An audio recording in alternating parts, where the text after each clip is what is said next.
ప్రజలకు అర్థం కావాలా. ఇది మనం కార్యకర్తలారా మీరు ఖచ్చితంగా ఇదే విషయం చెప్పాలా. మనకిచ్చేది 1000, వాళ్ళు కొట్టేది 1 కోటి రూపాయలు. 1000 రూపాయలకి మనం అమ్ముడు పోతే వాళ్ళు 1 కోటి రూపాయలకి వాళ్ళు సంపాదించుకుంటున్నారు. తరతరాలకు సరిపడా సంపాదన చేస్తున్నారు. లేకపోతే 40 కోట్లు ఇచ్చి ఒక అసెంబ్లీ స్థానంలో కంటెస్ట్ చేస్తారా? మనం మొత్తం బహుజన్ సమాజ్ పార్టీ 4 కోట్లు కూడా ఖర్చు పెట్టే స్థితిలో లేం, పెట్టే ఉద్దేశం లేం. మన ఫిలాసఫీ ఓటుకి నోటు కాదు. కాంశీరామ్ గారు ఏం చెప్పారు మనకి? నోట్ దో ఓట్ దో.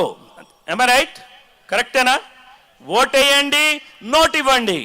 ఓటేయండి, నోట్ ఇవ్వండి. నోట్ ఇచ్చిన వాడే ఓటేస్తాడు. అదే నమ్మకం మీద మనం పనిచేస్తున్నాం.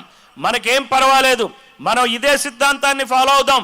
ప్రజలందరినీ కలుద్దాం, వీళ్ళని ఎక్స్పోజ్ చేద్దాం.